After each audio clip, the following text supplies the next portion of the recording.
नमस्कार, मी पंजाब डक.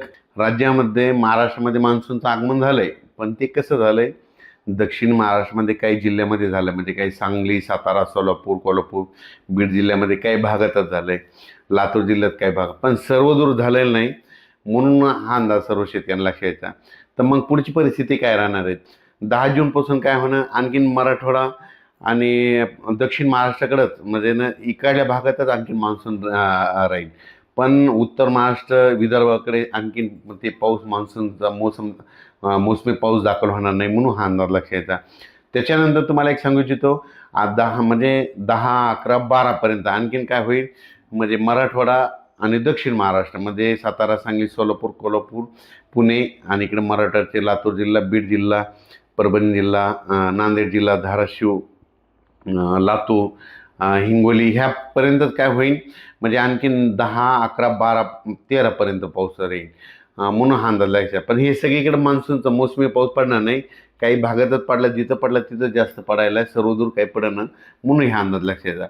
पण त्याच्यानंतर काय झालं, विदर्भातले शेतकऱ्याचे फोन आले. तर मग विदर्भामध्ये आणि उत्तर महाराष्ट्रामध्ये नंदुरबार जिल्हा झालं, धुळे जिल्हा झालं, त्याच्यानंतर विदर्भामध्ये नागपूर, तिकडं म्हणजे काय परिस्थिती राहील.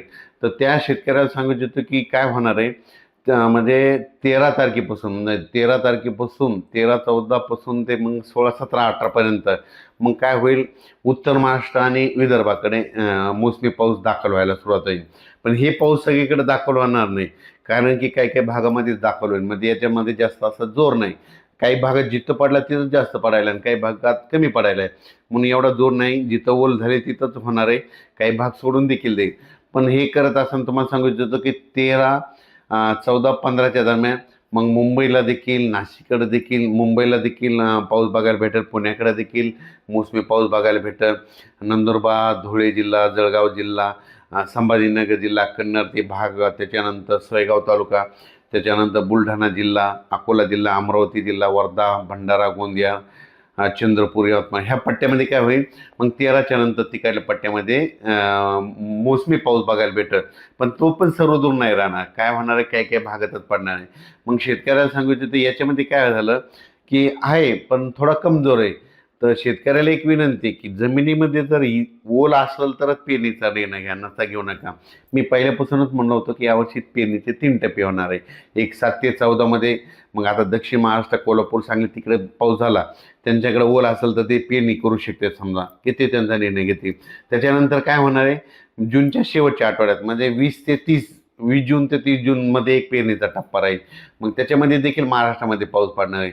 आणि त्याच्यामधून जर काही शेतकरी उरले तर 10 जुलै ते 15 जुलैमध्ये पाऊस येईल आणि त्याच्यामध्ये सर्व शेतकऱ्याची पेरणी होणार आहे, म्हणून हा अंदाजाच्या. पण उत्तर महाराष्ट्र, खास करून उत्तर महाराष्ट्रातल्या शेतकऱ्याचे काही मिरची लागवड आहे, त्यांच्या विहिरीचे पाणी संपले, मग ते पाऊस येण्याच्या प्रतीक्षेत आहेत. तर त्यांच्या उत्तर महाराष्ट्र, कन्नड तालुका, सिल्लोड, भोकरदन, त्याच्यानंतर जळगाव जिल्हा, नंदुरबार जिल्हा, धुळे जिल्हा, त्या शेतकऱ्याला सांगू इच्छितो की पारोळा तालुका, की तुमच्याकडे मात्र 13 तारखेपासून, 13 जूनपासून ते 17-18पर्यंत दररोज वेगवेगळ्या भागामध्ये विखुरलेल्या स्वरूपाचा हे मोसमी पाऊस दाखवलो आहे. सर्वदूर नाही पडणार, पण वेगवेगळ्या भागात पडणार आहे, म्हणून हे अंदाज शेतकऱ्यांना घ्यायचा. त्याच्यानंतर विदर्भामध्ये देखील अशीच परिस्थिती राहील. विदर्भामध्ये देखील काय होईल, 13 जूनपासून ते 17-18पर्यंत, 13, 14, 15ला, 17-18च्या दरम्यान तिकडे विदर्भात देखील काही जिल्ह्यामध्ये दाखल होईल. पण हे सगळीकडे दाखल होणार नाही, काही भागात होईल. 20 जून ते 30 जूनमध्ये होईल, मग त्याच्यामध्ये मात्र आणखीन जवळपास खूप ठिकाणी भरपाई झालेली दिसत आहे. म्हणून शेतकऱ्याला सांगू इच्छितो, पेरणी करत असताना निर्णय स्वतः घ्यावा, कारण की काय होतं, जमिनीमध्ये ओल नसाल, 4 बोटावर पेरणी केली तर ती फेल जाते. म्हणून चांगली ईदभर ओल गेल्याच्यानंतर शेतकऱ्याने पेरणीचा निर्णय घ्या.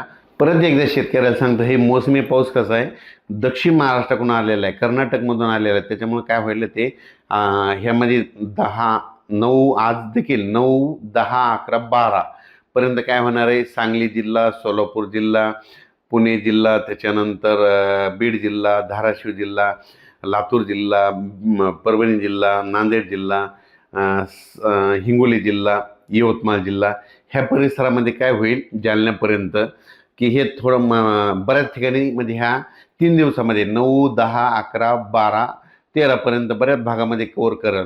पण काही काही भाग सोडून देखील देईल, काही काही ठिकाणी म्हणतात खूप देखील पडेल, म्हणून हे देखील सर्व शेतकऱ्यांना घ्यायचं.